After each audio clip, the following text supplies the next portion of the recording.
री एनालिसिस का chapter 4 matric spaces जो है यहाँ तक करवा चुकी थी, पेज नंबर 8 तक। ठीक है, बाउंडेड सीक्वेंस, ये वाला टॉपिक ज़रा देख लेते हैं। देखो बाउंडेड सीक्वेंस, अब देखो सीक्वेंस को हम इस तरह से डिनोट करते हैं, सबको पता है। अगर एक ये सीक्वेंस है एक्स एन रियल नंबर्स का, उसको हम बाउंडेड कब बोलेंगे? जब एक रियल नंबर के ग्रेटर देन 0 एग्जिस्ट करेगा सच दैट इसका mod less than equal to k है। ये सिंपल सी डेफिनेशन है बाउंडेड सीक्वेंस की। ठीक है, अब इसके बेस पे एग्जाम्पल्स हैं, एग्जाम्पल 7 और 8 जरा बता देती हूँ फटाफट से आपको। देखो, अगर x जो है डिनोट करता है set of all bounded sequence of real number. x क्या है? बाउंडेड सीक्वेंस का सेट। ठीक है, तो x के अंदर जो एलिमेंट है वो क्या है? Bounded sequences. ठीक है, इस तरह से x के अंदर बाउंडेड सीक्वेंस है। ये बाउंडेड सीक्वेंस की डेफिनेशन ये होती ही है, अभी बताइए। एक फंक्शन डिफाइन कर रहे हैं d x क्रॉस x पे, और फंक्शन अगर इस पे लगा रहे हैं तो आंसर रियल नंबर आता है। ठीक है, सच दैट ये यानी कि एक्स एन और वाई एन ये एक सीक्वेंस है, ये एक सीक्वेंस है, इस पर आपने डी फंक्शन लगाया तो उसका आंसर क्या आएगा? X n minus y n का मॉड का सुप्रीमम। तो शो करना है कि ये जो एक मैट्रिक स्पेस है। ठीक है, मैट्रिक स्पेस के लिए 4 प्रॉपर्टी दिखानी होती है। आप देखो सबसे पहले क्या करेंगे, सबसे पहले हम ये बताएं कि भाई ये सुप्रीमम एग्जिस्ट करता है, तभी तो आगे प्रॉपर्टी दिखाएंगे। अगर ये एग्जिस्ट ही नहीं करेगा तो मैट्रिक स्पेस कैसे प्रूफ करेंगे? ठीक है, तो पहले दिखाना पड़ेगा। देखो एक्स एन और वाई एन जो है क्या है? बाउंडेड सीक्वेंस है जो कि इस एक्स से बिलोंग करते हैं। ठीक है, अब एक्स वन और वाई एन बाउंडेड सीक्वेंस है, इसका मतलब देखो हमने बाउंडेड सीक्वेंस की डेफिनेशन ये पढ़ी है ना, एक नंबर है के जो कि एक रियल नंबर है ग्रेटर देन 0 सच दैट ये चीज़ है। तो एक्स एन और वाई एन तो दो नंबर इस तरह से एग्जिस्ट करेंगे k1 k2 such that x N का जो मॉड है वो less than equal to k1 है, और वाई एन का जो मॉड है वो less than equal to k2 है, और जो n है वो नेचुरल नंबर के सेट को बिलोंग करता है। अब x n minus y n का मॉड लोगे तो वो लेस देन इक्वल टू ये आएगा। इसको इस तरह से ओपन कर दोगे, ये प्रॉपर्टी है ना, ये इसको ऐसे खोलते हैं, प्रॉपर्टी ये होती है मॉडुलस की। फिर इसकी वैल्यू ये है, इसकी वैल्यू ये है, ऐड करके के आ जाएगा। ठीक है, और ये जो है एक सीक्वेंस बनेगा, बाउंडेड सीक्वेंस होगा रियल नंबर्स का, तो इसका सुप्रीमम है वो एग्जिस्ट करेगा, क्योंकि ये क्या है? एक सीक्वेंस है बाउंडेड, तो बाउंडेड सीक्वेंस है यानी कि इसका क्या है? सुप्रीमम एग्जिस्ट करेगा। तो हमने दिखा दिया कि भाई ये जो चीज़ है वो एग्जिस्ट करेगी। अब दिखाते हैं मैट्रिक स्पेस है कि नहीं। पहली प्रॉपर्टी है नॉन नेगेटिविटी। अब ये देखो, ये क्या है? रियल नंबर का बाउंडेड सीक्वेंस है। ठीक है, अब डी क्या है बेसिकली आपकी? देखो सिंपल सी बात है, ये एक्स एन माइनस एन का मॉड पॉजिटिव होगा तो इसका सुप्रीमम भी तो पॉजिटिव होगा ना। एक पॉजिटिव नंबर है बहुत सारे, उनका सुप्रीमम भी तो पॉजिटिव ही होगा, तो नॉन नेगेटिविटी वाली प्रॉपर्टी होगी सेटिस्फाई। अब नेक्स्ट प्रॉपर्टी होती है आपकी कौन सी? आइडेंटिटी वाली, कि अगर ये 0 है तो एक्स एन वाई एन बराबर होंगे, और अगर ये बराबर है तो ये चीज़ 0 होगी। इफ एंड ओनली वाली कंडीशन होती है। तो देखो अगर ये चीज़ 0 है, ये चीज़ अगर 0 है, इसका मतलब ये 0 है सुप्रीमम वाला। आप देखो ये तो है पॉजिटिव। ठीक है, ये क्या है आपका? पॉजिटिव होगा क्योंकि मॉडुलस है। ये नेगेटिव भी नहीं हो सकता आपका, समझ में आया? देखो ये क्या है? 0 है। ये 0 कब होगा? जब ये पूरी चीज़ 0 होगी। अब ये मॉडुलस है तो ये पॉजिटिव है। ठीक है, अब ये पॉजिटिव होगा। ठीक है, और इनका सुप्रीमम इक्वल टू 0 है। ठीक है, तो ये इक्वल टू 0 आ गया ये चीज़, फिर यहाँ से एक्स एन वाई एन बराबर आ गया, ख़त्म। और ये इफ़ एंड ओनली की कंडीशन है, समझ में आया ना? देखो ये चीज़ 0 है, इसका मतलब supremum of this equals to 0 है, ये इक्वल टू 0 आ गया, और इसका सुप्रीमम 0 है। अब ये सारे पॉजिटिव हैं, इसका सुप्रीमम 0 है यानी कि ये 0 होगा। ठीक है, क्योंकि ये मॉडुलस है। देखो ये मॉडुलस है, सारे नंबर पॉजिटिव है, तो जो इसकी वैल्यू होती है 0 1 2 3 सारी ऐसी हो सकती है, लेकिन इनमें से सुप्रीमम क्या है? 0 है। तो जब ये चीज़ 0 होगी तो वही तो सुप्रीमम है ना, समझ में आ गया होगा। ठीक है, नेक्स्ट प्रॉपर्टी है सिमेट्रिक वाली, ये आ गया। सिमेट्रिक में क्या दिखाते हैं कि भाई ये चीज़ है आपकी basically d of x n y n पे सुप्रीमम ये है, इसको हम ये भी लिख सकते हैं, ऑब्वियस सी बात है। इसमें हम लिख रहे हैं supremum n belongs to n, modulus है y n minus x n लिख रहे हैं, माइनस का साइन कॉमन ले रहे हैं बेसिकली ना, इसमें से माइनस का साइन कॉमन ले लिया, मॉड है तो साइन यही बदल जाएगा, और इसको इस तरह से लिख सकते हैं, ख़त्म। नेक्स्ट है ट्राइंगल इनइक्वालिटी, ये भी बहुत सिंपल है। ये आपको ट्राइंगल इनइक्वालिटी में क्या दिखाना है? ये चीज़ दिखानी है ना कि भाई एक्स एन वाई एन का डी एन, अब जेड ले लिया तो एक्स एन जेड एन और जेड एन वाई, मतलब एक्स और वाई के बीच में, एक्स और वाई के बीच में जेड डाल दिया, तो ये जेड इस तरह से दिखाना होता है ट्राइंगल इनइक्वालिटी में। तो जेड एन ले लेंगे हम एक matrix x n minus y n, ये है जेड एन मैट्रिक्स, क्या बोल दिया मैंने? तो जेड एन ले लेंगे एक बाउंडेड सीक्वेंस। ठीक है, तो इसके अंदर x n minus y n में जेड एन एड और सब्ट्रैक्ट कर देंगे, फिर ये मॉडुलस की प्रॉपर्टी लगा दी, इसको सुप्रीमम लिख देंगे इस तरह से, फिर ये सेपरेट कर देंगे, ये इसके बराबर आ जाएगा, एंड सिंपल ख़त्म। ठीक है, जो ये अबव मैट्रिक स्पेस है इसको यूजुअली इस तरह से डिनोट करते हैं। बेसिकली जो ये एग्जांपल है, ये एक इसको हम इस तरह से डिनोट करते हैं, इस मैट्रिक स्पेस को, इस तरह की जहाँ कंडीशन होती है। ठीक है, फिर एक एग्जाम्पल आता है, एग्जाम्पल नंबर 8। इसमें क्या है आपका? स्पेस एलपी, स्पेशल टाइप की मैट्रिक्स है, स्पेस एलपी बोलते हैं। मैट्रिक स्पेस है ना, तो इससे बोलते हैं मैट्रिक स्पेस एलपी। ठीक है, इसमें क्या है? जो पी की वैल्यू है वो 1 से इन्फिनिटी के बीच में है, 1 भी हो सकती है, एल पी जो है वो क्या है, सेट ऑफ रियल सीक्वेंसेज है, यानी कि इस तरह से है, ठीक है। फिर एक्स एन का मॉड पावर पी करा, समेशन किया, लेस देन इन्फिनिटी वो आता है। और डी ये है कि एक्स और वाई पे जब डी लगा रहे हो तो ये आ रहा है, ये आपको ध्यान रखना है। थोड़ी सा ये स्टैंडर्ड है, मतलब स्पेस एलपी की डेफिनेशन है, ठीक है। जैसे इसको हम इस तरह से डिनोट कर सकते हैं, इसको हम इस तरह से डिनोट करते हैं, एक स्पेसिफिक क्वेश्चन है आपका, ठीक है। एक्स और वाई एलपी में बिलोंग करते हैं, शो करना है ये क्या है, एक मैट्रिक स्पेस है। सबसे पहले हमें प्रूव करेंगे कि जो भाई ये चीज़ है आपकी, ये फाइनाइट है फॉर एवरी पेयर, मतलब देखो एक्स और वाई एलपी से बिलोंग करता है, और जो ये आ रहा है, ये जो वैल्यू आ रही है फाइनाइट वैल्यू आ रही है। ऑल्सो कि जो ये चीज़ है ये वेल डिफाइंड है। देखो सिम इस क्वेश्चन में भी तो हमने यही करा है ना, कि पहले हमने दिखाया है कि भाई ये चीज़ एग्जिस्ट करती है। सिमिलरली यहाँ भी हम ये दिखाएंगे कि जो आपकी ये जो चीज़ है ना, ये चीज़ आपकी वेल डिफाइंड है, एग्जिस्ट करेगी, राइट। अब देखो हमने क्या किया, ये चीज़ है आपकी, ये n से 1 k तक ले लिया, x n minus y n का मॉड की पावर p की पावर 1 माइनस पी, ये ऑब्वियसली लेस देन होगा अगर इसको हम ओपन कर देंगे। मॉडुलस की प्रॉपर्टी लगती है ना ये, तो कि भाई इस तरह से इसको इस तरह से खोलना है, मॉडुलस की प्रॉपर्टी है, ठीक है। फिर देखो हमने करी थी एग्जाम्पल नंबर 3 में ये मिन कॉस की इनइक्वालिटी, ये थी कि भाई ये x n plus y n की पावर p की power 1 by P less than, इस तरह से खुल जाता है ये। सिमिलरली हमने यहाँ पे ये मिन कॉस की जो आइडेंटिटी है वो लगा दी, इसके अंदर मॉड के साथ खोल दी इस तरह से, ठीक है। अब ये जो चीज़ है लेस देन इन्फिनिटी है, ये भी लेस देन इन्फिनिटी, तो ये पूरा का पूरा लेस देन इन्फिनिटी आएगा। तो ये चीज़ ये आ गई कि भाई ये जो है लेस देन इन्फिनिटी है, ठीक है। और हमने पढ़ा है, लैप्लास ट्रांसफॉर्म में पढ़ा था पिछले सेमेस्टर में, कि भाई इस टाइप का जो कुछ आता है, ये power 1 by P less than infinity आ गई, तो वो कन्वर्जेंट सीरीज़ है, पी टेस्ट हमने पढ़ा था, राइट। और अगर ये कन्वर्जेंट है तो सिंपल सी बात है, देखो अगर ये चीज़ कन्वर्जेंट आ गई तो जो ये चीज़ है ये वेल डिफाइंड है, ये एग्जिस्ट करेगी, है ना। तो ये जो है ये फाइनाइट आएगी इसकी वैल्यू, अगर ये कन्वर्जेंट है तो इसकी वैल्यू क्या आएगी, फाइनाइट वैल्यू आएगी, तो इसकी वैल्यू फाइनाइट है, इसका मतलब ये जो है एग्जिस्ट करेगा, ठीक है। ये चीज़ जो है एग्जिस्ट करेगी, ये वेल डिफाइंड है, ये हमने दिखा दिया पहले कि भाई ये एग्जिस्ट करता है। अब हम इसमें प्रूफ करेंगे क्या, कि भाई ये जो है एक मैट्रिक स्पेस है। अब देखो फर्स्ट सेकेंड और थर्ड, फर्स्ट क्या है आपकी नॉन नेगेटिविटी, सिंपल सी बात है भाई, मॉडुलस है तो नॉन नेगेटिविटी तो होगी। फिर उसके बाद हम करते हैं क्या, आइडेंटिटी वाली भी हम कर देंगे इसमें प्रूफ, सिंपल सी चीज़ है, करना ही क्या है उसमें आइडेंटिटी वाली में, कि भाई अगर ये जीरो है तो ये चीज़ ज़ीरो होगी, और ये चीज़ ज़ीरो है तो ये ज़ीरो होगी। सिमिलरली इस तरीके से करेंगे इसको। एग्जाम्पल 3 की थोड़ी बहुत हेल्प देख लेना, क्योंकि ये आइडेंटिटी हमने वहीं करी थी, ठीक है। फिर हम करते हैं इसमें थर्ड। अब थर्ड जो है वो क्या है आपकी, भाई थर्ड वाली होती है आपकी ये सिमेट्रिक, तो इसके अंदर आप कर देना ये ऐड वगैरह जो करना है, ये बेसिकली माइनस साइन कॉमन लेके, यहाँ माइनस साइन कॉमन लेके जो भी है इस तरह से इसको इसमें से कॉमन लेओगे तो वो भी आ जाएगा। फोर्थ दिखानी है ट्राइंगल इनइक्वालिटी, तो देखो वो कैसे प्रूफ करेंगे, जेड एन लेंगे एक, ये एक्स ये वाई ये जेड है, जेड लेंगे, ये एक्स वाई एलपी में बिलोंग करते हैं तो जेड भी एलपी में बिलोंग करेगा, इस तरह से है। ये ऐड सब्ट्रैक्ट कर दिया, मॉडुलस की प्रॉपर्टी खोल दी, मिन कॉस की आइडेंटिटी लगा दी, जो भी चीज़ है मिन कॉस की आइडेंटिटी लगाई, मॉडुलस की प्रॉपर्टी नहीं खोली है, ठीक है। और इस तरह से सॉल्व किया, खत्म। जहाँ पे ये 1 बाई पी पावर आ गई वहाँ पे मिन कॉस की इनइक्वालिटी लगाते हैं। पहली 3 तो आप प्रूफ कर लोगे ना। फर्स्ट कौन सी होती है आपकी, नॉन नेगेटिविटी, भाई मॉडुलस है तो नॉन नेगेटिविटी वाली प्रॉपर्टी हो गई सॉर्ट आउट। फिर आइडेंटिटी वाली होती है, इतने सारे क्वेश्चंस करवा दिए मॉडुलस वाले जो आइडेंटिटी दिखानी थी। फिर सिमेट्रिक होती है, वो वाली प्रॉपर्टी भी प्रूफ कर लोगे आप। अब नेक्स्ट देखते हैं बाउंडेड फंक्शन। एक फंक्शन है आपका, ये इस इंटरवल पे लग रहा है, और जो फंक्शन लग रहा है अगर इस इंटरवल पे तो आंसर रियल नंबर आ रहा है। उसको बाउंडेड कब बोलोगे, जब एक रियल नंबर के एग्जिस्ट करता है, सच दैट ये सेम। भाई यहाँ पे आपका क्या था, बाउंडेड सीक्वेंस था, तो यहाँ सीक्वेंस ले लिया, यहाँ एक्सन की जगह हमने क्या ले लिया, फंक्शन ले लिया, तो फंक्शन का mod less than equal to k आएगा फॉर ऑल जो एक्स है वो कहाँ बिलोंग करता है, इस इंटरवल में। इसमें क्या था कि भाई जो आपका ये एक्सन है, जो एन है वो बिलोंग करेगा नेचुरल नंबर के सेट को, और एक्सन क्या है वो रियल नंबर की एक सीक्वेंस है आपकी।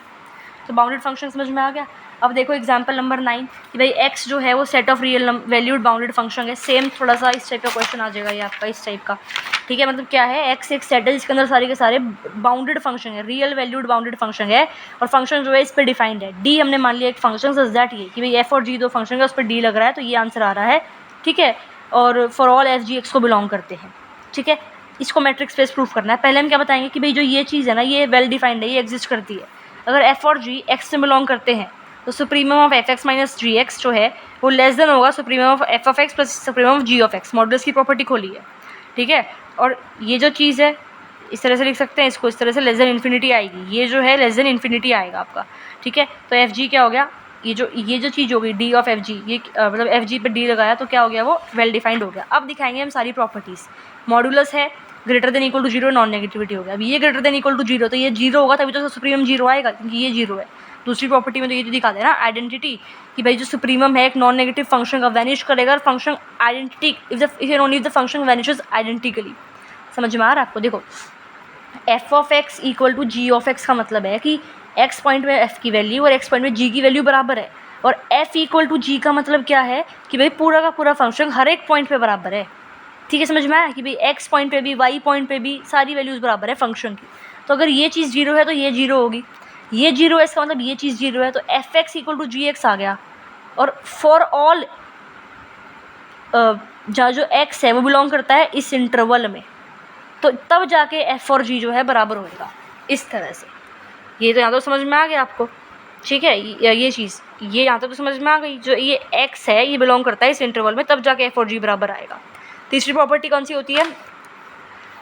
सिमेट्रिक की। माइनस का साइन कॉमन लिया है बेसिकली। सुप्रीमम जो एक्स है वो बिलोंग करता है ए कॉमा बी वाले इंटरवल में, ये आपका माइनस का साइन कॉमन ले लिया, ये आ गया एफ ऑफ एक्स माइनस में जी ऑफ एक्स, ये इस तरह से ये मॉडुलस लग गया, ये माइनस का साइन कॉमन लिया है, मॉडुलस से माइनस प्लस बन जाएगा, तो इस तरह से इसको लिख दिया, खत्म।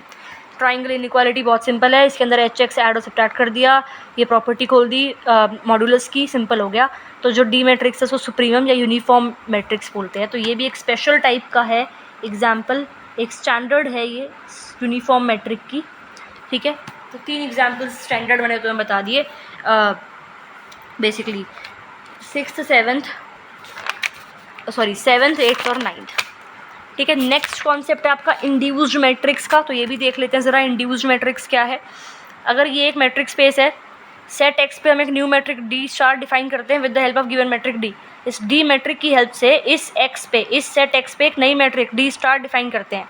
तो जो न्यू मैट्रिक्स डी स्टार है वो इस डी मैट्रिक से बनी है ना, तो इसलिए उस न्यू मैट्रिक डी स्टार को बोलते हैं metric induced by d. Examples देखो कुछ ऐसे होंगे। ये आपका एक मैट्रिक स्पेस है, इस तरह से एक नई मैट्रिक्स डिफाइन करते हैं, तो डी स्टार क्या है? एक इंड्यूस्ड मैट्रिक है बाय डी, ठीक है? ये आपका फंक्शन डिफाइन कर दिया इस तरह से कि भाई एक्स वाई पे फंक्शन डी स्टार लगाया, तो उसका आंसर आएगा मिनिमम ऑफ दिस, यानी कि इसकी जो वैल्यू है और इसकी जो 2 है, जो इन दोनों में से जो मिनिमम है वो इसका आंसर आएगा, ठीक है? आंसर तो रियल नंबर आएगा ना, तो इसकी जो आंसर होगी, इसका कोई जो वैल्यू होगी इसकी, वो रियल नंबर होगी। अगर वो रियल नंबर 2 से छोटा है तो आंसर वो हो गया, अगर वो रियल नंबर 2 से बड़ा है तो उन दोनों से मिनिमम क्या होगा? 2, तो आंसर 2 आएगा। शो करना है भाई डी स्टार जो है मैट्रिक है एक्स पे, सिंपल सी बात है भाई। अब मिनिमम ऑफ दिस, अब ये देखो आपको ये में क्या दे रखा है? एक मैट्रिक स्पेस दे रखा है, तो जो इसकी वैल्यू है d of x comma y की, वो greater than equal to zero होगी नॉन नेगेटिविटी प्रॉपर्टी से, क्योंकि डी ऑलरेडी एक मैट्रिक दे रखा है और ये 2 greater than equal to zero है ये, तो इसका जो मिनिमम है वो क्या होगा? Greater than equal to zero. तो ये हो गया, क्या हो गया? Greater than equal to zero. पहली प्रॉपर्टी होगी, डन। सेकेंड प्रॉपर्टी क्या है भाई? अगर ये चीज़ इक्वल टू जीरो है, अगर ये चीज़ जीरो है तो ये चीज़ जीरो होगी। मतलब अगर देखो, अगर ये चीज़ जीरो है तो एक्स और वाई बराबर है, और अगर एक्स और वाई बराबर है तो ये चीज़ जीरो है। इफ़ एंड ओनली वाली कंडीशन है। तो देखो अगर ये चीज़ जीरो है इसका मतलब इसका मिनिमम जीरो है। अब यानी कि ये चीज़ जीरो है, यानी कि जो आंसर यहाँ से है वो जीरो है, तो यानी कि ये d of x comma Y zero आएगा तभी तो। अब D of x comma Y अगर जीरो है और 2, इन दोनों से मिनिमम वैल्यू कौन सी हुई? जीरो, तो तभी तो इसका आंसर जीरो आया ना, ठीक है? तो D of x comma Y zero होगा, और डी क्या है? एक मैट्रिक है, तो एक्स इक्वल टू वाई होगा ही होगा, ठीक है? अगली होती है सिमेट्रिक वाली कंडीशन। तो भाई d star x comma y की आंसर ये है आपका, इसको ये लिख दिया क्योंकि ये तो एक मैट्रिक है, तो ये ऑलरेडी सिमेट्रिक प्रॉपर्टी को सेटिस्फाई करेगा, ठीक है? ये इसको ये लिख दिया और फिर इसको हमने इस तरह से लिख दिया, खत्म। ये थी, ये प्रूफ कर दी, सिमेट्रिक प्रूफ हो गई। अगला क्या है आपका? Triangle inequality. ट्राइंगल इनइक्वालिटी में ये चीज़ दिखानी है। अब डी स्टार की डेफिनेशन से ये चीज़ तो लेस देन इक्वल टू 2 होगी या less than equal to this होगी, क्योंकि देखो जो इसकी वैल्यू है वो क्या है? इन दोनों का मिनिमम, तो या तो 2 होगा मिनिमम, सुनो ध्यान से, या तो 2 मिनिमम होगा, तो इसकी वैल्यू हो गई 2, ठीक है? और अगर 2 मिनिमम नहीं है तो 2 से छोटी वैल्यू होएगी। सिमिलरली अगर ये d of x y minimum है तो इसकी वैल्यू इसके बराबर हो गई। अगर ये वाली टर्म मिनिमम है तो इसकी वैल्यू ये हो गई, और अगर ये मिनिमम नहीं है तो इसकी जो वैल्यू है इससे कम होगी ना। समझ में आया कि भाई इसका जो आंसर आएगा वो इन दोनों में से मिनिमम वैल्यू आएगी।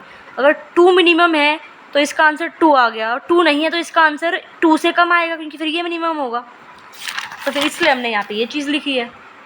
सिमिलरली अगर इसका आंसर इनमें से मिनिमम आएगा और ये मिनिमम है तो इसका आंसर ये आ गया, यानी कि ये जो इक्वल टू है वो समझ में आया क्यों पुट करा है यहाँ पे। और अगर ये मिनिमम नहीं है तो इसका आंसर इससे कम आएगा, तो इसलिए लेस देन।